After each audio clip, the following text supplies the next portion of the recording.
benvinguts a todos nuestros televidentes.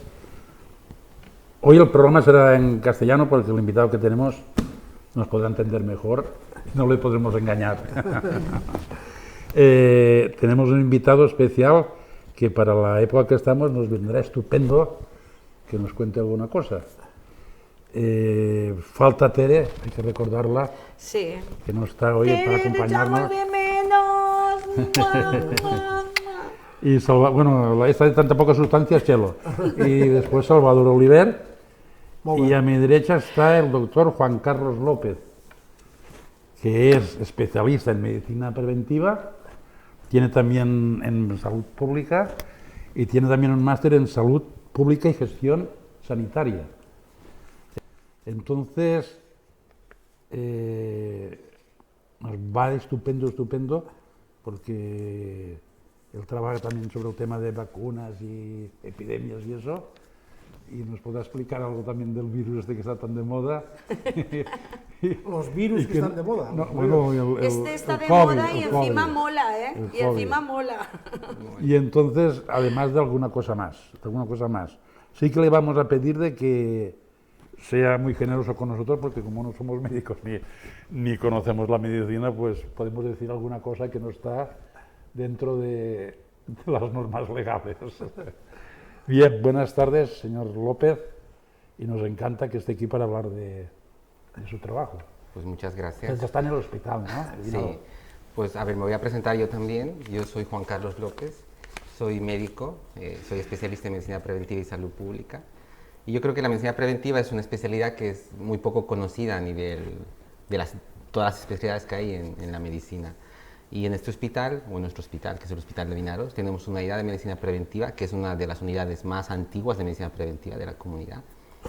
Y quizás mencionar, yo quería hacer la mención especial porque yo creo que no puede ser, a la doctora Adel, que es una de las médicos que ha trabajado. Iba a decirle yo, durante antes era 20 ella años. la que estaba en el servicio. Sí, y Carmina Gombau, que es la que trabaja que todavía sigue trabajando con nosotros, que trabajó con Carmen y que llevaron bastante bien durante todo este tiempo lo que es la medicina preventiva.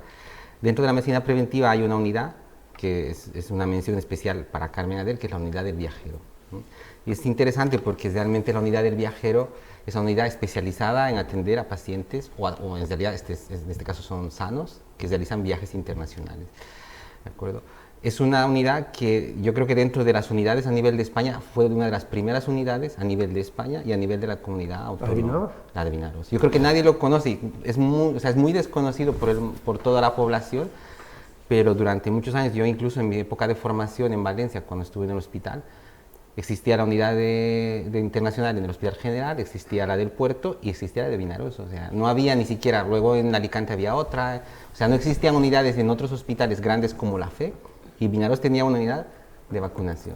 Y yo creo que la gente que ha venido aquí a atenderse en esta unidad no solamente es gente de aquí, de la zona, vino gente de Alicante, gente de Valencia, incluso gente de Cataluña. Por supuesto, nuestros trabajadores, que muchos no son residentes acá. Y entonces, yo creo que es una cosa que nunca se ha mencionado, ese trabajo, por eso yo quería mencionar a la doctora, porque ha trabajado muchos años con esto. Yo llevo las estadísticas y a veces ves años, ahora ha cambiado un poco, pero había años en que este hospital o la unidad de vacunación internacional era la segunda unidad que atendía en número de pacientes.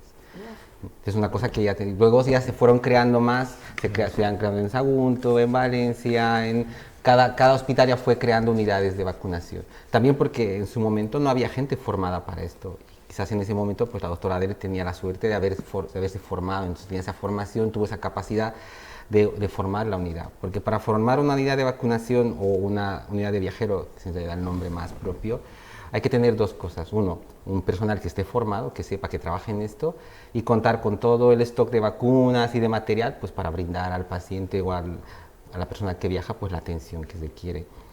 Una cosa que a veces desconocemos mucho, y yo creo que es importante saber que en toda la Comunidad Valenciana hay unidades de atención al viajero. En la página web del Ministerio o en la página web de Consellería uno encuentra los teléfonos, donde está también el nuestro, y el horario de atención y el teléfono para solicitar, donde están todos los sitios donde se hace la atención al viajero. Y entonces es importante que la gente lo conozca, que entre a la página, que lo revise, porque puede solicitar la atención donde quiera. Es importante. Impresionante. Hoy día se utiliza muchísimo porque la gente somos más viajeros que antes, cuando la doctora Adele comenzó, supongo, ¿no? Que ahora es muchísimo más utilizada. Ya. Pero Aquí antes vino- era más, antes yo pienso que la gente se vacunaba más. Cuando se iba al extranjero, lo decía, ¿no? Decía y Bueno, va, porque te obligaban, me parece. y lo obligaban. Según a Y qué ahora, país y ahora, Depende y a qué ahora países pienso te que obligan, la claro. gente se va ni se vacuna ni nada. Lo que pasa es que ahora el perfil, yo puedo darles un poco de estadísticas del 2019, 2018, porque ahora con el COVID ha habido un cambio en el movimiento de población muy limitado, por decirlo así. Pero en el 18, en el 19 más o menos, el número de viajes en España se cuadriplicó. Esto por dos cosas que parece a veces no es evidente, pero uno es que hay mucha gente que se ha ido a trabajar fuera, que a veces tampoco que se cuenta.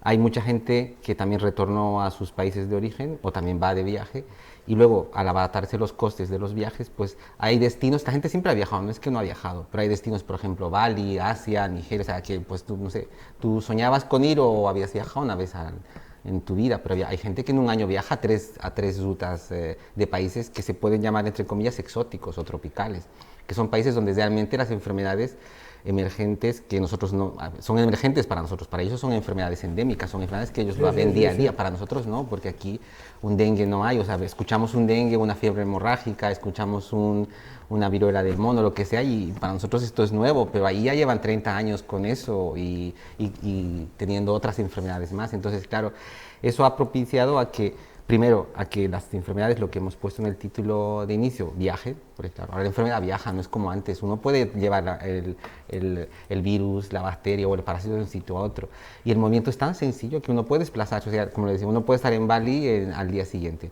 puede pues luego hacer otro viaje pues a África, luego puede hacer otro viaje pues a Marruecos. Entonces esa facilidad de desplazamiento ha incrementado, ¿no? Y hay una cosa que quizás yo sé que me lo preguntaréis y por eso ya me adelantaré, ¿Te adelantas? es que el cambio climático, la deforestación, ha propiciado que en los mismos países, yo vengo de un país sudamericano, o sea, un país en vías de desarrollo, como se llama, subdesarrollado. Entonces, ha propiciado que también en nuestros países muchas enfermedades que ya las consideramos en cierta forma controladas vuelvan a resurgir, porque claro, ha habido desplazamientos poblacionales, ha habido bosques que se han arrasado, entonces que los mosquitos, los animales, los parásitos escapan. ¿Y dónde van a ir? Pues a nuestras casas.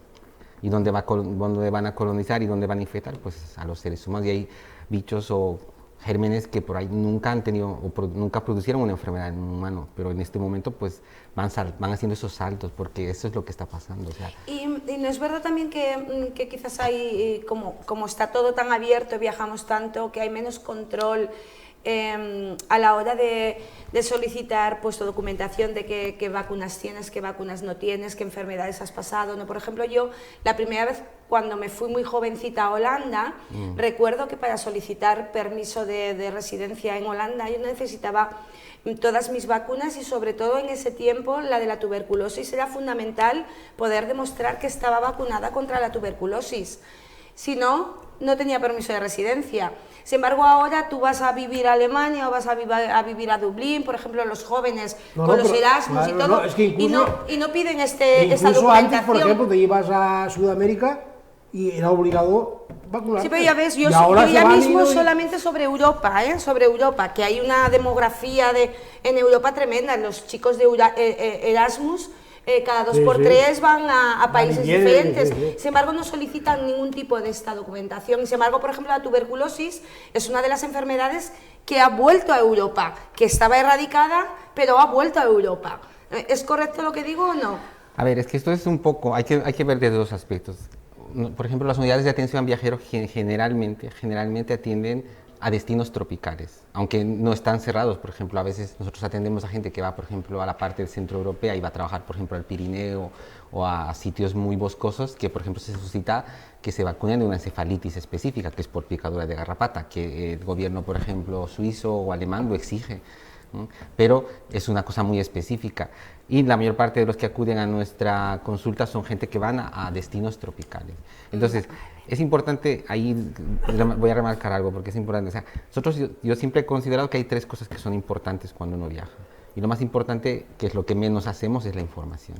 O sea, buscar información, pero de un sitio que sea pues creíble, que sea real, porque por internet hay mucha información, pero hay mucha información que a veces no es correcta. Y ese es el peligro de internet. Es muy buena información porque es accesible, pero a veces no es la correcta. Lo segundo más importante son las vacunas, ¿no? Y lo tercero más importante pues es el botiquín y todas las cosas específicas que no están relacionadas directamente con una infección. Hay gente, por ejemplo, que no prevé las quemaduras solares, las caídas, los accidentes de tráfico, o llevar un mapa, por ejemplo. El dolor de barriga, las diarreas. Claro, porque piensas que vas a un país donde hay internet en todo sitio y te encuentras con que tu Google Maps no tiene acceso. Entonces hay tonterías como llevar un mapa.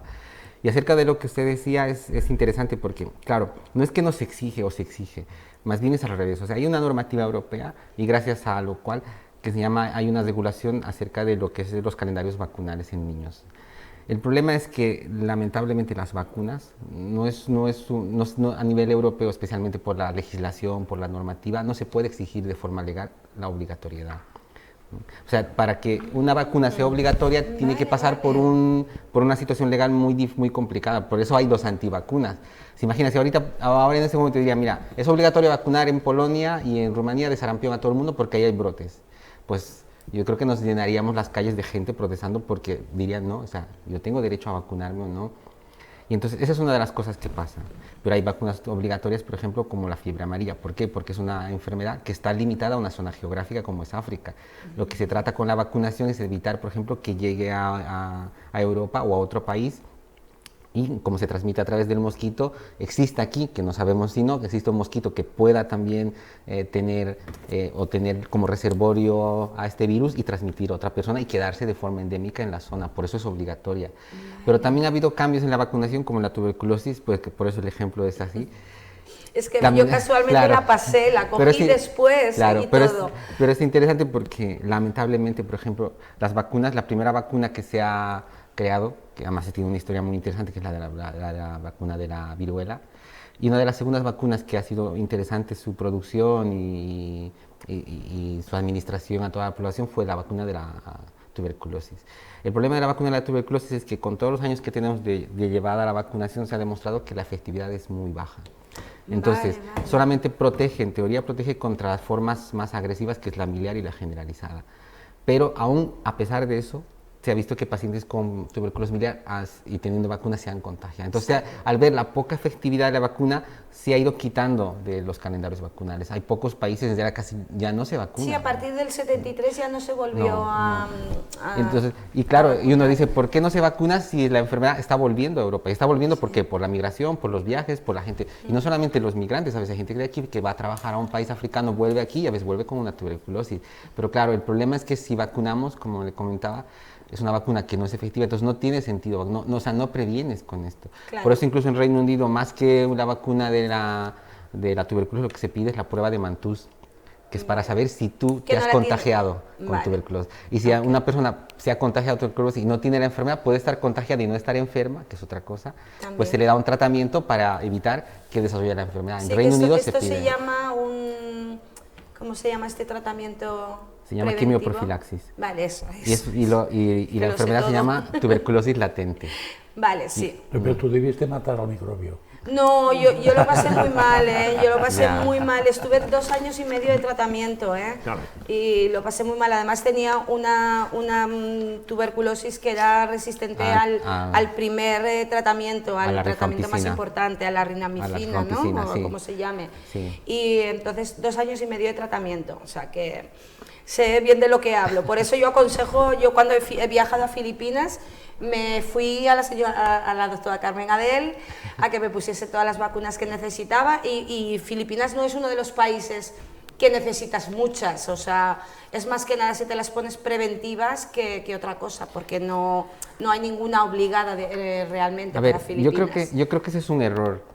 Precisamente lo que está diciendo usted, porque claro, eso de decir obligada, necesaria, no. Yo ya les he explicado que para obligar hay que hacer una legislación que es muy dura, o sea, no es tan fácil decir esto es obligatorio, porque eso, decir que es obligatorio implica una legislación y un control, y eso en este momento es muy difícil. Sí. Entonces, enfermar, o sea, nosotros por ejemplo cuando hacemos la consulta viajero, y además que lo hacemos junto con el personal de enfermería que nos colabora un montón, lo que nosotros siempre incidimos no es el país, es la ruta. Porque yo me puedo ir a Bolivia, lo que me preguntaba, que soy de Bolivia, pues no es lo mismo Santa Cruz que irse a La Paz, que irse a Cochabamba o irse a Tarija. O me voy a Brasil, no es lo mismo que ir a Manaos, que irse a Río de Janeiro, o ir a Curitiba, o ir a Mato Grosso. O sea, cada zona geográfica tiene un riesgo. Y una cosa que uno tiene que considerar es que cuando uno va, no tiene que ir con la idea voy a enfermar o me enfermaré, no. El enfermar es una casualidad. O sea, yo puedo vacunarme y no enfermarme de nada, o no vacunarme y enfermarme. Entonces realmente uno se vacuna preveyendo posiblemente que pueda tener esa situación o el contacto con esa enfermedad.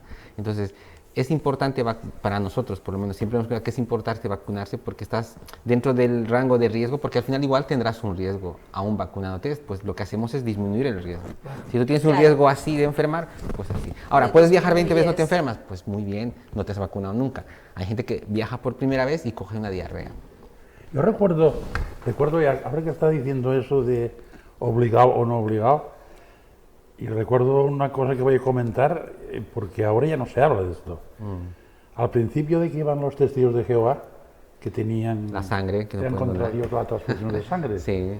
Y habían puesto en una ocasión en un brete a los médicos, pero los médicos lo hacían bien, al juez, y si lo tengo que hacer la transfusión, lo tengo que hacer la transfusión. Ya. No se habla de esto ahora. ¿Qué es que ya han cambiado el chip? No. Y lo digo por lo de los antivacunas. Los antivacunas. Y eso. A ver, el problema, seguimos hablando un poco con lo de la bloquetería. A ver, hay una cosa que yo creo que siempre que hablamos, por ejemplo, nosotros entre colegas y todo, es lo de erradicar una enfermedad. O sea, erradicar una enfermedad es muy difícil si la enfermedad tiene diferentes fuentes, animales, vegetales, pues otras fuentes. Pero cuando la fuente solamente es, por ejemplo, el humano, pues debería poderse erradicar una enfermedad. Es lo que ha pasado con la viruela en su momento, se erradicó la enfermedad. Y por eso hasta 1979 pues ya se declaró casi por los 80 el último caso. Pero, por ejemplo, ¿qué problema tenemos nosotros? Por eso mismo, porque no se puede obligar con el sarampión, por ejemplo. Si el sarampión todo el mundo se vacunaría, porque el sarampión solamente existe en humanos, o la polio. No existe una polio de animal, otra polio de humano, otra polio de monos, no. Hay una polio de humanos y una que se llama y un sarampión de humanos. Pero claro, el problema es que hay países que dejan de vacunar, entonces claro, se van generando... ¿Por qué se deja de vacunar? ¿Por temas económicos? ¿Por temas...? Principalmente por temas políticos, por guerras, por temas sociales. ¿No? Es una clara, por ejemplo, en Europa, todos los países del este. Yo siempre me planteo cuál es la situación, incluso hemos hablado con gente que vive por ahí, que se pregunta, hay una cultura, incluso todavía se arrastra cosas del socialismo antiguo, hay cosas de la iglesia, hay muchas cosas, incluso cosas de los protestantes o de los testigos de Jehová. Los testigos de Jehová siguen sin querer transfundirse. No se habla como se hablaba. Ya no se habla como se habla antes, porque además algunos, yo lo he visto por la experiencia propia, especialmente cuando estuve en Valencia, que algún testigo de Jehová no dijo que era testigo de Jehová para evitar ese problema. Vale. O a veces incluso no comunican a su familia o hacen, claro, por eso nosotros dentro de la medicina tenemos que tener una confidencialidad con los documentos muy importante, porque la gente a veces quiere preguntar, es que mi hijo está o tengo mi primo, me puede decir, y claro, por ahí lo que dices por ahí es un testigo de Jehová que no ha querido decir que se ha hecho una transfusión o se ha hecho una curación o ha recibido una vacuna, porque para ellos recibir algo biológico que no es suyo es pecado. No. Sí, pero al médico lo ponen en un brete. Sí, el problema es ese, que el médico dice, yo tengo que actuar y salvar vidas, tengo que hacer la transfusión. Claro, especialmente en las cirugías y todo. Claro. Sí. Yo creo que lo que pasa es que están cediendo un poco, está cambiando un poco todo esto, pero bueno, esto es paulatino también. Y con la llegada del COVID, ¿os ha saturado en algún sentido? Pues claro, de repente viene la vacuna y todo esto, pero hay mucha controversia con 2 dosis, 3 dosis, el que lo ha pasado ya está más inmunizado. ¿Cómo habéis asimilado todo esto en tan poco tiempo? Porque claro, supongo que habréis estado así de gente que ya. En el momento que sale la vacuna y que se empieza a administrar. Yo creo que el COVID nos ha mostrado varias cosas, pero yo creo que hay 2 o 3 cosas que nos ha enseñado a nivel especialmente de Europa. Primero, que en Europa nos habíamos olvidado, o se había olvidado Europa de que hay infecciones. O sea, aquí pensábamos que nos moríamos de cáncer, nos moríamos de tumores, nos moríamos de accidentes de tráfico, de infartos, pero nos habíamos olvidado. O sea, el europeo pensaba que no se infectaba de nada, o sea, que aquí todo era limpio y por tener todo esterilizado, pues no nos íbamos a enfermar. Y nos hemos dado cuenta que sí nos podemos enfermar y sí nos podemos infectar. Y la segunda cosa que nos hemos dado cuenta es que a nivel logístico no estábamos preparados. Y uno de los sitios que no estábamos preparados son los centros de salud pública que no están preparados, las unidades de preventiva que están muy mal apoyadas, que tenían muy poco respaldo, eran comunidades muy sueltas, se las tenía porque era una obligación tener en un hospital unidad, pero a veces no se les daba la importancia que tenían en su momento. Y la importancia se ha visto ahora con toda esta situación, porque llegó un momento que nadie sabía lo que hacer, ni nosotros, porque era una cosa nueva, se cambiaban cada semana los procedimientos y sus protocolos, y lamentablemente ha habido muchas decisiones que también han escapado a las decisiones médicas, porque claro, son decisiones que se deciden en comités, y el comité muchas veces puede o no participar, o nosotros podemos o no participar. Por eso podemos estar o no de acuerdo en algunas cosas, y nosotros siempre hemos apoyado, por ejemplo, desde nuestra unidad, o por lo menos yo incluso de forma personal, siempre he apoyado más la inmunidad que nos da una enfermedad, además de la vacuna, ¿no? Pero ese equilibrio entre solamente enfermar y vacunarse, pues es una cosa como que puede crear mucha discrepancia. Pero yo ahí no quiero entrar mucho porque, como digo, ha habido muchas... Esto de imponer, por ejemplo, si no llegas a este país, yo me he enfermado y me he vacunado, que haya países que si no tengas las 2 dosis no te dejen entrar, en su momento es una cosa muy personal mía y pues a mí me parecía que no era lo adecuado. Pero pues había países que lo exigían, entonces había gente que se venía a vacunar solamente por una exigencia de un papel, no porque realmente ellos consideraban que eso a su salud le beneficiaba ni por protegerse, era porque me piden este papel, porque me piden este... Pero creo que también eso fue una paranoia, fue una situación de que todo el mundo quería protegerse, blindarse, cada país quería hacer un poco de barrera para evitar que esto se lleve. Pero tampoco no ha habido una línea en todos los países, Yo quiero hacer una pregunta que como eres mujer y hablas mucho, perdón. quiero hacer una pregunta muy delicada y muy importante. Es súper interesante. Es que me ha venido a la memoria ahora. A ver, pregunta pues, una luego pregunta pregunto que yo. pero clave en la ciencia. A ver. ¿Por qué a todo el mundo cuando salió lo del COVID les pegó por comprar rollos de papel higiénico? No, se ríen. A Mercadona y a otros puestos llevan y a todos los sitios. No es que no había, se habían desaparecido. No había. Yo no sé a qué tanto de queso. Una explicación médica no hay, es más una explicación comercial. Bueno, ya, pero tenía que ser papel higiénico. Pero bueno, Además, es importante no, ir al arroz además- o la pasta. Que... Además, claro, porque además es que lo que pasó también cuando hubo la amenaza de los bloqueos de las carreteras por los transportistas. sí. Lo primero que se acabó fue el papel higiénico y las conservas, También. que son productos que... No sé por qué. ¿A qué se debe? ¿A qué se debe? Bueno, podríamos volver a las ramas también, pero es más... Y otra pregunta. Pero una explicación médica no hay. Claro, es que No, yo médica no hay. creo que no sé. Para los mocos, pues no sé. Se puede No, explicar, hay muchas pero bueno. cosas, no. Pero fue terrible, ¿eh? El agua de mar va mucho mejor ahí. Fue sí. Y terrible. encerrados en casa teníamos agua limpia para lavarnos cada día que Se ha vayamos dado- al baño, ¿no? Pues, Se ha dado el caso de que en el hospital hubiera algún médico que fuera antivacuna también. En todo sitio hay antivacunas, en todo sitio, Sí, no sí. en este hospital, en todos los hospitales, en los centros de salud. Y es muy difícil porque yo creo que en realidad nosotros, por ejemplo, en nuestro servicio no tenemos la tendencia a querer convencer a la gente, porque yo creo que la gente es libre al final de decidir. Lo único que nosotros hacemos sí es decirle los riesgos que corre, lo que nosotros consideramos y lo que va a pasar, ¿no? Y al final cada uno tiene que ser consciente de su salud. Lo que pasa es que muchas veces algo que pasa mucho con los antivacunas, no solamente con el COVID en general, es que, claro, yo me vacuno para protegerme a mí, pero también me vacuno para protegerle a ella, porque si no enfermo no la contagio. Y lamentablemente hay una cosa que pasa con las vacunas, que siempre lo escuchamos, pero nunca tomamos en cuenta, es que las vacunas tienen una probabilidad, no una probabilidad, tienen un porcentaje de efectividad o eficiencia, que se llama. Entonces la efectividad puede ser el 60, 70, 80. ¿Qué significa eso? Que una parte de la población que se vacune no va a hacer anticuerpos. Entonces, por eso hay brotes, los famosos brotes. O sea, todos están vacunados, pero de repente hay un grupito que no Hay un 20% enferma, que no ha porque tenido- que no ha tenido. Entonces, claro, yo si me vacuno, voy reduciendo esa posibilidad Claro. de contagiar. Pero yo estoy arriesgando a mi cuerpo porque todos nos arriesgamos. Yo me meto un químico, yo puedo hacer una alergia, puedo hacer una encefalitis, o sea, puedo hacer una reacción adversa a una vacuna. O sea, yo me estoy arriesgando para ayudarme a mí y para ayudar a otro. Pero el antivacunas no. Él no se vacuna, no vacuna a su niño, pero o sea, se favorece del riesgo que corren los demás. Y cuando su hijo se enferma, pide o reclama. Entonces, y además, yo he tenido casos incluso, aquí tuvimos un caso, y en Valencia también, de niños o gente adolescente que no se vacunó, o sea, por sus padres no lo vacunaron, él cumplió los 17 años y se empezó a vacunar de todo. Por ejemplo, nos pasó uno con el papiloma, que dijo, mi madre no quería, cumplió los 17, vino al hospital y dijo, me quiero vacunar. Yo decido, entonces yo me vacuno, porque yo sé que tengo riesgo, sé que puedo desarrollar un cáncer de cervix, porque esa vacuna no es para una enfermedad concreta, es para evitar un cáncer de cervix. Y dice, mira, yo no quiero contagiarme un cáncer. Y me vacuno y ya está. Pero claro, eso es una responsabilidad individual. Además, hay mensajes. Yo estuve, no sé si la conocieron, a la monja antivacunas. Sí. Sí, muy famosa, vino a Valencia. Sí, y sí, claro, sí.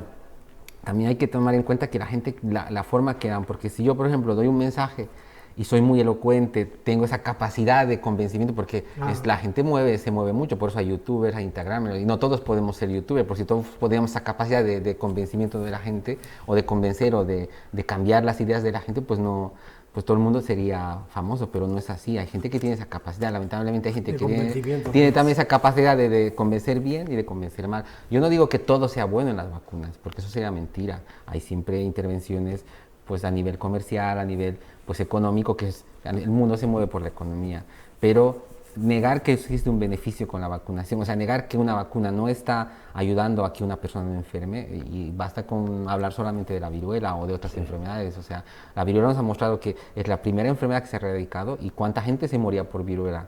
Y en Sudamérica, ¿cuánta gente se murió por viruela? Que trajeron los españoles, por cierto. Ay, bueno, es que la de todos los españoles, todas. Pero trajeron a los españoles, pero también hay que decir que cuando hubo todo este circuito, también fueron los mismos españoles los que llevaron la vacuna a Sudamérica. Y eso es fueron pocos países que llevaron a sus colonias la vacunación. Yo creo que de los pocos países que llevó la vacunación a Sudamérica fueron los españoles. Y es muy interesante, porque yo me acuerdo cuando nosotros estudiábamos esto, nosotros hay una cosa que llamamos cadena de frío, porque claro, una vacuna tiene que conservarse en un lugar frío, porque si no, pues el virus muere o se inactiva o lo que sea, o la vacuna se inestabiliza y ya está. ¿Se puede reproducir quizás? Bueno, ahora mayormente las vacunas ya no son de virusina, son todos inactivas, pero en su momento era así. Entonces, claro, transportar una vacuna de la viruela desde España hasta Sudamérica, en barco hasta Sudamérica, no había forma, o sea, llegaba y nos funcionaba. Entonces lo que hacían es, pues cogían niños de los orfanatos y les inoculaban. Y entonces, claro, dependiendo del tiempo de viaje, porque claro, una enfermedad, pues una viruela podía durarle a un niño de forma leve, pues 7 días para tomar las muestras y hacer las vacunas. Entonces, pues según el tiempo de viaje, pues calculaban el tiempo de niños que necesitaban. Y algunos de los niños morían en el viaje, pero bueno, la historia es así. ¡Qué animalada! Porque es que como llevas una vacuna de un sitio hasta el otro lado del mundo.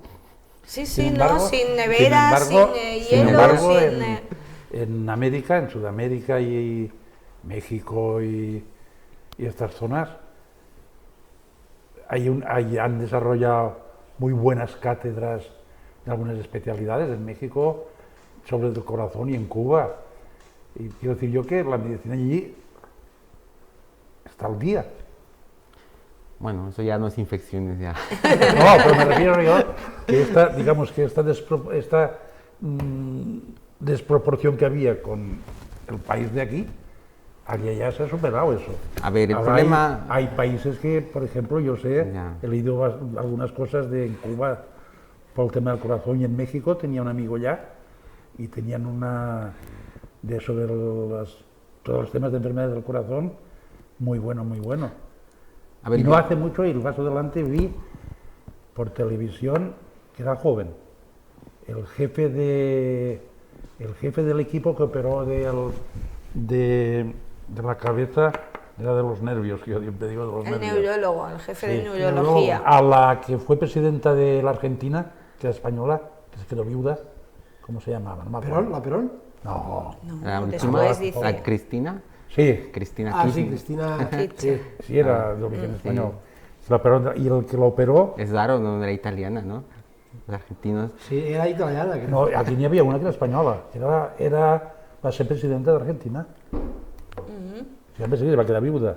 Bueno, o española, de origen español. Y entonces el neurólogo que era el jefe del equipo, joven y hablaba muy bien, el puñetero, habló del tema del cerebro y le hicieron muchas preguntas y de la capacidad que tenemos para usarlo, que si solo empleamos una décima parte de la capacidad que tiene el cerebro en realidad, toda esa historia.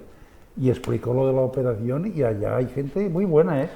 A ver, yo voy a meterme en un campo que no me tocaba, pero bueno, como ya lo han tocado por aquí, y es el campo político. Yo, perdón si alguien es religioso, No, pero no. a ver, No, yo creo que en la medicina y en el desarrollo en general económico ha habido dos frenazos para mí. Lamentablemente, y yo respeto las creencias de las personas, pero en medicina la iglesia ha frenado muchos avances de la parte de medicina, incluso en vacunas, porque claro, todo lo que tocabas era malo. También había cosas que se han hecho, hay que ser sinceros, en medicina se han hecho cosas que ahora si tú lo miras como el cuento de esto, o si les contaría cómo se ha desarrollado la primera vez, uy, decía, qué horror, o sea, matabas gente para descubrir, ¿y a quién matabas? A los pobres, a los esclavos, o sea, no hacías experimento con el duque, sino hacías con los esclavos vacunabas a todos y verías a ver cuántos se morían y pues no pasaba nada.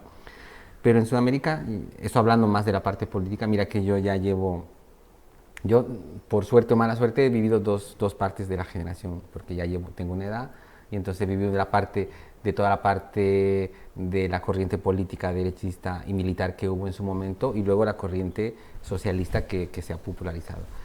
Y yo creo que en su momento, yo cuando era niño veía que Sudamérica, o sea, la diferencia con Europa no era una diferencia atroz, o sea, en Sudamérica había asfalto, había alcantarillado, o sea, había un desarrollo que no era el que quisiéramos, pero había trenes, o sea, pero llegó toda esta situación política y hubo un frenazo, pero un frenazo no lento, sino sustancialmente importante, o sea, se frenó totalmente como todo. Una barrera al... Claro. Un corte totalmente... Claro. Y en este sentido, tanto la parte militar como luego los gobiernos populistas, socialistas, ya digo con respeto a todo el mundo, fueron frenando muchas cosas. Y entonces, lamentablemente, a mí, porque es muy triste, yo soy de allá, y he visto ese frenazo que se ha echado.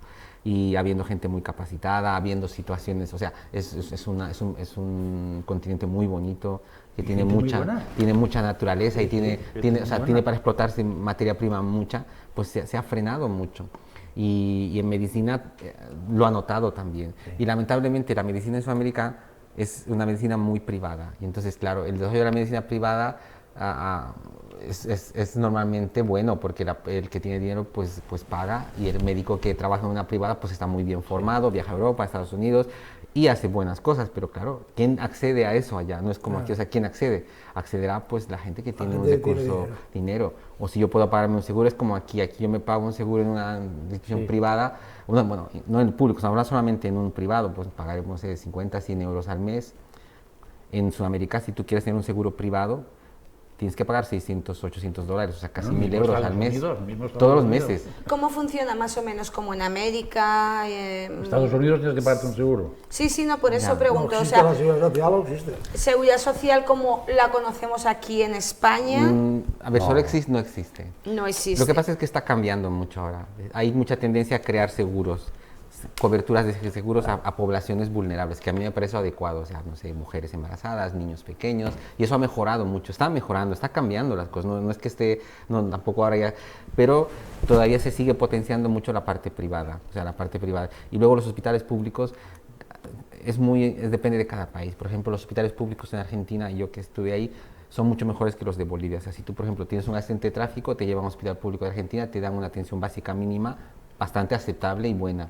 Vas a Bolivia, a un hospital público, mejor si tienes un seguro, porque ahí te pueden dejar en una cama y están atendiendo a 50 más y no tienen medicamentos, no tienen nada. Entonces, hay una diferencia también entre un país y otro, o a Chile o Brasil. ¿Usted hizo la carrera en Bolivia o lo hizo aquí en España? No sé a qué edad llegó a España, no hemos hablado de ese tema. Vamos a meternos con la edad ahora. No es necesario exacto, pero... A ver, yo en Bolivia el sistema, yo hice 7 años en Bolivia de carrera, más un año de provincia, que es el sistema de servicio rural obligatorio. Luego estuve 4 años haciendo una especialidad de neurología allá. Luego me vine aquí, estuve 3 años también haciendo investigación en el Hospital La Fe. Y luego hice 4 años de especialidad de preventiva. Madre mía. Y llevo... Toda la vida. Sí, y luego más cosas, pero claro, solo estudiando medicina me he pasado como 17, 16, Y volviendo 18 al años. tema de las vacunas, Eso será. de que se ha demostrado que son eficaces en el tema del COVID, ¿por qué no era obligatorio? ¿Por qué no obligaban?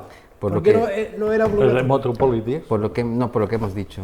En Europa, la normativa europea realmente, por situación de derecho propio, prohíbe, no prohíbe, hay una legislación que es muy difícil romper para obligar a hacer una vacuna. A menos que sea un desastre, es difícil imponer de forma obligatoria. Se podría, pero es muy difícil. Una cosa es que te la pongas para prevenir, pero es que además contagias a los demás. Quiero decir y de hecho, cuando te pedían el certificado COVID, en cierta manera era obligarte a vacunarte, si no, no entrabas a ningún sitio. Realmente el certificado COVID ha sido la única forma de obligar a vacunarse. Pero directamente penalizar, que se podría, no se puede. Que debería, pues se diría, mira, si no te vacunas, pues una multa o te meten preso. Es que no se puede. Simplemente que fuese obligatoria. Ya, pero para obligar, una cosa obligada, si no cumples esa obligatoria, tienes que penalizar con algo. ¿Cómo penalizas? Claro. O sea, si no te vacunamos, ¿cómo te penalizo? Porque si no, no sería obligatoria. ¿Cómo te penalizo? ¿Te quito días de trabajo? ¿No te aumento la renta? O sea, el problema es penalizar. Y eso desembocaría en, no sé, disturbios, o sea, y se ha visto en otros sitios donde se ha querido obligar. Y de todas maneras y de todas maneras, perdón, antes de que... Sí. Una cosa que vosotros no lo valoráis y yo lo valoro mucho, porque cuando vas a Alemania, por ejemplo, Francia, la gente española en general, aquí hay, aunque se nota que parecería que sí, pero hay menos antivacunas que en el resto de países europeos. En Holanda puede ser incluso que haya más antivacunas que aquí, pero eso no lo notáis tampoco. Claro. Claro. Yo quería... Bueno, déjame decirle Ay, una madre, cosa. no me deja hablar. Que no has parado de hablar, joder. Yo no paro. Esto no hay ninguna vacuna contra las mujeres, un virus. Estos son virus que van sueltos por ahí. ¿Qué haríais en nosotras? No, Explícamelo. No. Iba a decir otra cosa y es de que el porqué, usted no se habrá dado cuenta, pero aquí la Constitución se hizo en el 77, 78. La de octubre. La Constitución. Veníamos de una dictadura de estas que hay que darles de comer aparte. Entonces, la gente se ha acostumbrado, han venido las generaciones y ahora ya tenemos una especie de diarrea de que solo tengo derechos, obligaciones ninguna. Y hay quien te dice, esta Constitución no es la mía. Oye, cada generación no puede cambiar la Constitución, no se puede hacer. Se puede modificar, se puede modificar. Se debería de adaptar porque... Se puede modificar, que es lo que hay. Mira, las dos la constituciones demografía cambia, más antiguas que hay en el mundo en funcionamiento son la de Estados Unidos y después la francesa. Y después estuvo en funcionamiento la tercera más antigua, que era la de la PEPA. Se llamaba la PEPA porque se aprobó el día de San José, la Constitución de Cádiz. Y entonces, aquí ahora, con esta Constitución, después de tantos años de dictadura, la gente se ha acostumbrado que ahora solo tengo derechos. Yo tengo derecho a esto porque lo dice la Constitución. Y, entonces, obligación no. Lo digo porque el otro día, hablando con un amigo, le he cogido un cabreo con mi hermano, digo, ¿por qué? Dice, porque no recuerdo cómo es esta enfermedad, que es crónica, y solo había un médico aquí, al hospital. Y le dijo a su hermano, esto no puede ser, tendría que haber otro médico más, porque ¿y si este médico se pone enfermo? Y el hermano le preguntó, ¿tú cuánto pagas de impuestos para que haya más médicos? Jolín, exigía banquillo que... ¿Me entiendes lo que quiero decir? Esto puede ser. Ya, pero allá es otra. O sea, nos tenemos acostumbrados algunos nosotros a eso, a que ser democrático y eso es, hay que cogerlo con calma y con tranquilidad y no con estos berrinches. Y esto ha influido mucho en esos temas de antivacunas, antitaurinos, anti no sé qué, anti no sé cuánto. Es llevar la contraria, Por eso he comentado lo de los testigos de Jehová, porque no se habla de eso ahora. Y hubo una época, me dijo, que si en el hospital de Barcelona, que a uno que quería hacer una transfusión, y el médico se plantó y dijo, yo hago la transfusión y digo, pues me tienen que meter la cárcel que me metan. Porque en esos los médicos actuaban bien, ¿eh? Se plantaban y decían, yo tengo que curar, a mí que no... Y de esto casi ya ni se habla, no sé si hay ni testigos de Jehová. Sigan, sí. Bueno, va. ¿Ya puedo, señor Palacios? Según lo que vayas a decir. No, yo quería preguntarle con el tema de, bueno, con la situación que hemos vivido con el COVID, desde el departamento en el que usted está, ¿se ha puesto en la mesa o se ha planteado de alguna manera protocolos en las empresas de algún tipo? Te explico por qué.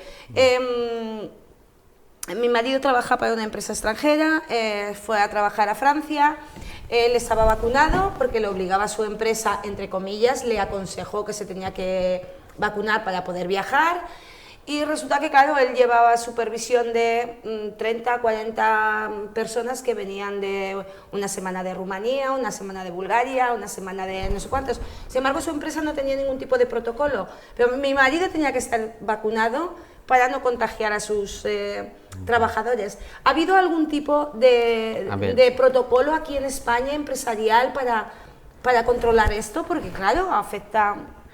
A ver, vamos a empezar a echar tierra sobre las cosas. Ya, yo por eso lo que me gusta. Lo que pasa es que, a ver, normalmente hay una comisión se llama una comisión interterritorial de salud, que están pues todas las de todas las comunidades autónomas, donde hay una participación y se toma decisiones a nivel de las acciones que se va a realizar específicas. Aparte de esa interterritorial, hay como comisiones específicas que trabajan pues con la parte laboral, con la parte hospitalaria. Medicina preventiva está un poco más dirigida a la parte hospitalaria. Salud pública y epidemiología está dedicada un poco a la parte de toda la población general, y luego la parte de riesgos laborales y la parte de las mutuas de riesgos laborales o de prevención de riesgos, que mutuas también están pues dirigidas.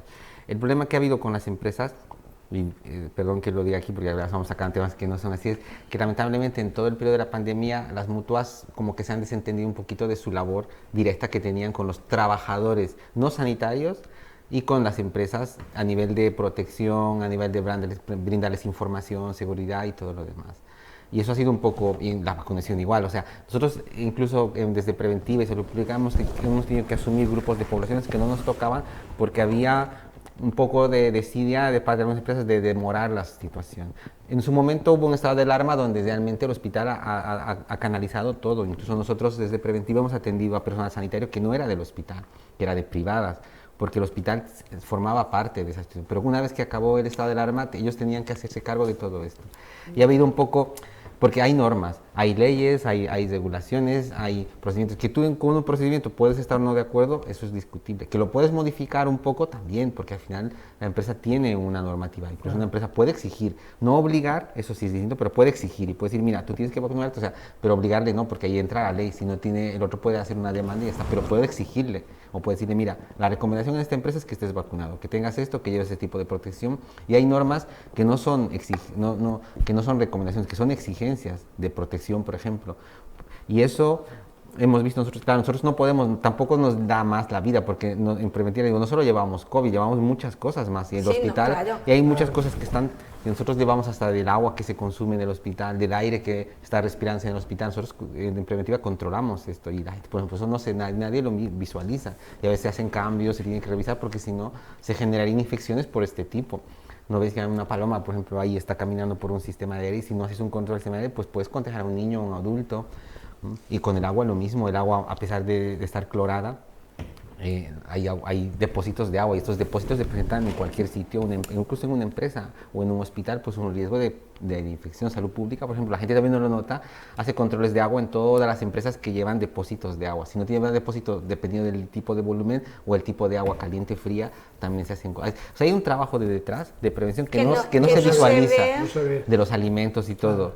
Lo que pasa es que eso es un trabajo que también está, y tengo que ser sincero y lo digo así públicamente, que está lamentablemente mal pagado y poco reconocido. Entonces la gente a un trabajo que está mal pagado y poco reconocido, pues tiene menos ganas de ir a trabajar. Entonces a veces cuesta incluso cubrir puestos de trabajo en sitios de que todo también son personales sanitarios. Entonces buscan todo esto. Entonces lo que me preguntaba, ha pasado mucho eso, o sea, porque hay situaciones donde las cuales la mutua es realmente la responsable de esa empresa, y si no decide o no lo hace, la que debería exigirle la responsabilidad directa es a esa mutua o a esa... Claro. Después había otro problema, aquí se da otro problema con el COVID, y es que O sea que ya no voy a trabajar en ninguna mutua. Ya, ya habrán puesto Juan Carlos López, cerrado. Pero como hubo otro problema, Sí. hay otro problema y es de que es político, Sí. y es que cada comunidad autónoma es muy celosa de sus competencias. Y no le gusta, lo digo por los protocolos estos que ella hablaba, porque aquí el protocolo tendría que ser para toda España, que puedes viajar por toda España. Entonces, resulta que en la Comunidad de Madrid había un criterio, en la Comunidad de País Vasco otro, y casos de ir por culpa del COVID, de administrar o de declarar el tema de emergencia y toda la historia esta, a lo mejor el Tribunal Superior de Justicia, cada comunidad tiene un Tribunal Superior de Justicia. El Tribunal Superior de Justicia del País Vasco decía que cuando resolvía la denuncia decía que aquello era ilegal. Y la misma situación en la Comunidad Valenciana A lo mejor era legal. era legal. Entonces, claro, lo de la movilidad que decía antes, ¿cómo solucionas un protocolo que pueda ¿no? dar una solución a todo ese tema de gente que está continuamente viajando de la Comunidad Valenciana a la catalana, a Madrid? Esto no puede ser. Si no Y es- entonces se dio este caso y ha sido más que nada por el celo este de yo soy... Los presidentes de las comunidades autónomas de aquí son ministros frustrados. No, se creen ministros. Y al coche no llevan banderín porque les da vergüenza y al hospital les tirarían tomates. Pero el problema es este. No te metas con mis competencias, y mis competencias son las que son. Y entonces esto hay que acabarlo Si hubiese tenido que ser una hay que cosa- acabarlo de digerir. Una cosa general. Hay que para acabarlo todos, de claro. Pero yo creo que la palabra de un médico o de un personal sanitario es más importante que lo que diga un político o otro político. Bueno, debería, Bajo debería- mi pero punto de tener la vista. Pero tú te confundes en una cosa. O sea, las leyes se hacen en el Parlamento, se aprueban en el Parlamento y las aprueban los políticos.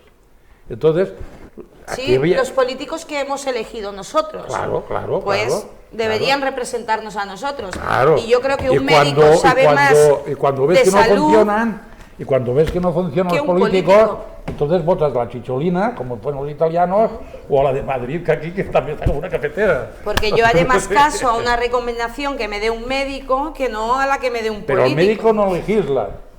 No, es ya. lo que está Pero el explicando el médico doctor. sabe de enfermedades. El médico, claro. Mira, hay una cosa que tendría que ser, un país para que funcione bien, Tendría que haber criterio como, unificado. hace como mi mujer, primero se adelanta, No, no, yo te habla, respondo. déjame acabar y te Tú explicaré dices, lo que voy a un decir. gobierno para que funcione bien. Un país para que funcione muy bien, España. Quisiéramos que funcionara muy bien.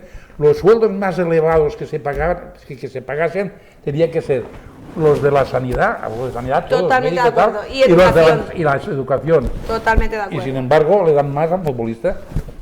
No, un futbolista y a un presidente. No, bueno. No hablemos solo de un futbolista, que por lo futbolista. menos el futbolista Ah. corre detrás de la pelota 45, No, déjate 90 al presidente, minutos. déjate al presidente. No, el futbolista Déjate al corre detrás de una presidente. pelota 90 Yo digo minutos. que los más elevados tendrían que ser los... Y hay presidentes de comunidades, presidente del Tú presidente. debes votar a Vox. No me extrema derecha, tú. líes, que a mí me gustan ¿Me los dejas hablar? gays y me gustan las lesbianas y... Pero el Pues voy a, no me líes. yo voy a, ¿qué se llama? Yo voy a autopreguntarme. ¿Puedo hacer una autopregunta o no? Sí, ya lo creo. Porque yo creo que, bueno, hemos hablado muchas cosas, pero a mí lo que me interesaba un poco dar la información y era también el motivo de venir aquí, era acerca de los viajes. Preveyendo además que ahora estamos de verano, la gente tiene muchas ganas de viajar y viajará. Y entonces, yo creo que la gente tiene que saber, primero, que hay que planificar el viaje, que hay que hacer la ruta, que hay que saber dónde va a ir, y si especialmente es un paciente, o perdón, siempre digo paciente porque es la forma que nosotros usual tenemos de decir, si es una persona nosotros lo metemos de acuerdo. que nunca ha viajado, por ejemplo, mucho más, porque es importante, y si va a viajar con niños, va a viajar con personas adultas o gente que tiene alguna enfermedad, es importante o es recomendable que vaya, a pesar de que no sea ese país obligatorio, no sé, se va a Tailandia y no haya ninguna vacuna obligatoria en Tailandia, sería recomendable que pase por un centro de atención al viajero. por el nuestro, por uno de Castillo, por el que quiera, que hay un montón. Hay una lista en el ministerio, y hay una lista en Consellería con teléfonos y además que tienen que llamar con tiempo porque todos están saturadísimos, pero saturadísimos. Entonces es importante que lo hagan porque es importante planificar el viaje. Porque la única forma de evitar una enfermedad es lo que dije, la información, lo más importante, las vacunas, el botiquín. Y lo tercero, que también por eso quería comentarlo, porque además es una cosa que hablamos mucho nosotros cuando estamos en la consulta, es los repelentes, que no lo hablamos. Hay medidas tan básicas como usar un repelente en horarios, por ejemplo, de la mañana a la tarde, porque hay dengue, hay chikungunya, hay zika, que nosotros no vamos a tener una vacuna. Y si nosotros nos vamos a un país de este tipo, podemos, y nosotros también incluso por eso incluso aconsejamos a las mujeres embarazadas, porque una embarazada o una mujer que no se ha embarazado o está en periodo de embarazarse y se embaraza y se enferma de un Zika, por ejemplo en un país tropical, puede venir y el niño puede nacer con una enfermedad congénita, con una microcefalia, por ejemplo. Entonces es importante darle esa información. O sea, y a veces la información por internet no es la más adecuada, está bien, pero no es la más adecuada. Entonces yo creo que es importante que la gente, si va a viajar, y especialmente por primera vez, y especialmente tenga ese perfil, trate de acudir y trate de buscar información en estos centros. Nosotros damos información de malaria y además nosotros realmente siempre decimos, son tres aspectos importantes. Uno, que tiene que acudir a esta información previa al viaje, que es donde nosotros le vamos a asesorar. Nosotros le daremos recomendaciones también durante el viaje, lo que tiene que hacer, no sé, hasta tonterías como de llevarse una botella de agua siempre, porque no siempre en todo sitio hay para comprar agua. Hay cosas que a veces son básicas, lo del mapa o cuestiones de las diarreas en general. Y luego también es importante que algo que no hablamos mucho y a nosotros nos parece muy importante es después del viaje, que tampoco lo consideramos. Por ejemplo, yo me acuerdo cuando estaba en Madrid, una cosa que se hablaba mucho en las reuniones de enfermedades infecciosas y ahora se habla más, por ejemplo, es del viajero que viene de fuera y tiene fiebre después del viaje. Hay mucha gente que tiene fiebre después del viaje y no va a un centro, no va al centro de atención primaria, no acude a un centro asistencial. Si yo me voy a un país exótico y llego con fiebre a la semana, tendría obligatoriamente que ir a un centro. Porque es la única forma de detectar una enfermedad a tiempo y de la misma forma pues prevenir que esa enfermedad luego vendrán las epidemias. Entonces la fiebre para nosotros es un marcador muy importante. O sea, casi todas las enfermedades, si veis en general, casi todas las enfermedades tienen como una cosa muy común que es la fiebre. Entonces yo siempre recomiendo a la gente que cuando vuelva, si tiene fiebre, diarrea, la diarrea también es otra cosa, porque pueden ver diarreas agudas que en 7 días está curado, o puede coger una diarrea crónica que puede ser por un parásito y puede estar meses con diarrea. Y luego es el médico, si no tiene esa información, que a veces tampoco nosotros preguntamos como médicos, pues estamos haciendo tratamientos que lo único que están haciendo es prolongar una enfermedad que no se puede controlar. Entonces es importante pedir información. Yo creo que en este periodo que hemos estado hablando con vosotros, que era muy interesante, uno de los mensajes que yo quería dar es eso, que es importante la información, que en internet hay mucha información y muy buena, que también hay que una información que a mí me gusta mucho que la gente consulte son las páginas de los ministerios, las páginas de las embajadas, los consulados, porque ahí la información es un poquito más adecuada. Vosotros en consulta tenéis yo me acuerdo que cuando fuimos a Filipinas nos dieron ¿cómo se llama? Un librito sí, donde te recomiendan pues todo lo que tienes que tener en cuenta, lo que puedes hacer, sí. Incluso te recomiendan algún tipo de repelente para los insectos y todo. Claro. O sea, yo recuerdo que sí, que está súper bien el poder disponer de eso por si alguna cosa se te pasa, que está también ahí en un librito muy lindo que regaláis. Es que el viaje hay que disfrutarlo, o sea, el viaje es para disfrutarlo, o sea, el viaje es para pasarlo bien, y entonces mientras uno vaya más informado, mucho mejor. Yo creo que el mensaje, o sea, mira, otro día si quieres hablamos de diarreas, otro día hablamos de fiebres, de enfermedades. Hay tiempo para hablar de cosas, pero la información que yo, por lo menos es mi idea cuando vine aquí ahora y cuando nos invitaron, que les agradezco mucho, era dar esa información, de que hay centros donde hay información, que la gente busque un poco la prevención. Que tenemos que acudir a ustedes y a estos, especialmente si el destino es de centros. este tipo, y mucho más. Si yo me voy 6 meses a trabajar o me voy mucho más, o sea, no pensar, es obligatorio o no es obligatorio, no, me voy a un sitio donde yo no he vivido, yo soy de aquí, nunca he salido, no he hecho eso, voy a buscar información. Y eso puede pasar todo el año, no solamente en vacaciones. Esa idea de voy solamente porque me tengo que vacunar no tendría que ser esa solamente la información que nosotros vamos a brindarles. Y eso es muy importante de cara, ya digo, a prevenir. Siempre hablamos de medicina preventiva, pero luego invertimos más en medicina curativa y eso no debería ser. Y entonces yo, no solamente ahora hablando del viaje, sino hablando de que la gente si va a trabajar, si va a estar en estancias prolongadas en sitios o alguna cosa, tiene un centro para llamar, acudir y pedir información. Y olvidaros, ya te digo, para mí, olvidar eso de es obligatorio, no. Yo lo estoy haciendo porque quiero prevenir una enfermedad. O sea, yo me vacuno, por ejemplo, una hepatitis, ¿y qué es lo que hago? Tengo 40 años y me voy a evitar una hepatitis que me va a dar días malos y que incluso se puede agravar. Ya está. ¿Que no me puede dar? Por supuesto que sí. ¿Que me puede dar? Por supuesto que sí también. Entonces, no, yo, por ejemplo, en mi caso yo no tiraría la moneda, yo me vacuno y ya está.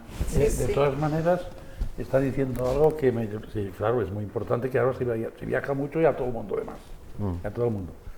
Pero hay una cosa que nos pasa en España, en este país, no sé si se habrá dado cuenta, y es de que aquí decimos que las manías no las cura el médico.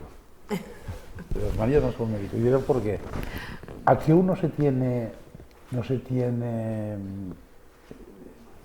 la costumbre de tener un psiquiatra para visitarlo.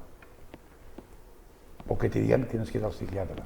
La primera que piensa dice, ¿creen que estoy loco? ¿Me explico? A ver, lo que pasa es que el concepto de salud ha cambiado mucho. Si nosotros No, consideramos porque el lo tiene concepto... que ver en el hospital, tiene que darse cuenta de eso. Sí, pero nosotros si vemos el concepto de salud del 85 al actual es muy diferente. Antes la salud era estar sano, ahora la salud es el estado no solamente físico, sino el estado mental. Incluso ahora se ha incluido el estado social, porque incluso el tener una vida social, el tener un bienestar, que se llama tener un trabajo, o sea, hay cosas que forman parte de la salud, que no solamente y la parte mental es una cosa muy importante, porque a veces cuidamos nuestro cuerpo, pero no cuidamos nuestra mente, y a nivel educativo tampoco hay, o sea, no hay, o sea, a los adolescentes no se les da una educación en este sentido, ni se les da una educación de salud para prevenir esto, ¿no? O sea, hay aspectos de la salud que nos descuidamos y luego lo que dice, siempre se ha estigmatizado, por ejemplo, al psiquiatra o al psicólogo, o sea, pensamos que vamos a psiquiatra y que es al psicólogo porque tenemos alguna enfermedad, pero es que a veces también que se llama nuestro interior necesita una curación como necesita nuestro cuerpo, y eso es importante, porque tú puedes estar bien físicamente, pero mentalmente pues no, y eso afecta mucho en la vida social, en la vida laboral. Aquí se ha empezado a aceptar eso mucho, desde que la gente ya se ha acostumbrado que cuando tiene depresión tiene que ir al médico. Y entonces ya digamos que se ve más normal. Pero cuando hablas del psiquiatra, aún hay gente que dice... Cuando tiene depresión, tiene que ir a tomar una cañita aquí. Unas cañitas para reírse un poco. Para reírse un poco. Me refiero yo de que aún cuesta eso, aún cuesta. Ya, hay muchas cosas que cuestan todavía, pero bueno, poco a poco. Sí. Si no nos mata una epidemia de estas, ¿no? Y claro, y además, nos estamos americanizando mucho, que esto es lo peor, y cuando vemos el cine, cuando salen psiquiatras siempre son para hacer comedias. Ey, viene bien esto, don Juan Carlos nos iba a contar un chiste, usted ha dicho antes. No, ya. Se nos va a quedar en el tintero. Pues la siguiente, así Pues dejamos nada, algo hay que volver pendiente. a invitarlo, ¿eh? Claro, nos prometió un chiste y mira, no ha habido tiempo Pues para él. la siguiente buscamos un chiste así médico de estos de epidemias. Lo que pasa es que ahora en este momento con tanta severidad puede sonar un poquito cruel, mejor. Bueno, yo creo Claro. que con la epidemia esta nueva de la viruela del mono... No es epidemia todavía. Todavía no es En epidemia. Hispanoamérica- Esperemos que no es Todavía no es epidemia. epidemia. Sí, pero cada día va más, ¿eh? Cada día. Algún chiste le pegará a la Hispanoamérica viruela del también hay mono. aficionados al chiste y todo eso. Claro. Que Claro aquí, que sí. aquí inventamos nosotros, la novela picaresca se inventó en España. Lo que pasa es que yo la gracia que tengo no es, bueno. no es mi virtud más importante que Cuento un chiste me meten en la cárcel. No, el problema, Tampoco el problema es que yo tengo que explicarlo y eso ya significa Uy, que... Sí, pero ya digo, más adelante ya se dio oportunidad, pues hablamos de otras cosas. Las infecciones, el mundo de las infecciones es un mundo muy, muy bonito, muy interesante.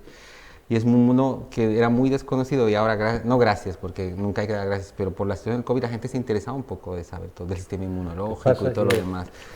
¿Qué pasa? Que viviendo en el siglo XXI Es que nos ha que abierto los haya ojos, estos fanatismos y estas cosas, pues cuesta, ponerlo en marcha las cosas cuesta más. Pues sí. Cuesta más. Pues muchas gracias por todo. Bueno, pues hemos cumplido el tiempo. Ha sido una satisfacción tenerle aquí para hablar de todo lo que ha hablado, porque incluso nos hemos enterado de que Vinalopó fue de los primeros sitios donde Y, Habría que poner una medalla ahí que no la tienen. sí, yo no es la primera vez Pues que lo- deberían, la porque yo primera creo vez que es un lo escucho, departamento ¿eh? importantísimo. Y la verdad es que podríamos montar otro programa aquí que viniera otra vez, con un tema más de los que... No estaría mal, ¿no? No estaría mal. El compromiso lo tiene el jefe y director de la televisión, El presi. que es poco de fiar, pero bueno. Bueno, sí. Bien, tiene usted la pantalla para decir la última palabra, la que quiera. Pues nada, agradecer a todo el mundo, los que nos estáis escuchando en el canal y a las personas con las cuales aquí hemos podido hablar un poquito. Quizás nos hemos dispersado un poco del tema, pero yo creo que es una aproximación y está muy bien. Yo creo que más adelante hablaremos de infecciones y hablaremos de enfermedades, que es muy bonito porque yo creo que es importante que la gente sepa que incluso a mí me hubiera gustado, pero bueno, no hay opción. A mí me gusta mucho, por ejemplo, cuando hay llamada, la gente pregunta, porque es interesante verlas. A veces uno no se cuestiona las preguntas que tiene la gente. O sea, uno como médico asume que la gente o lo sabe o lo va a entender, pero a veces hay cuestiones que la gente necesita saber.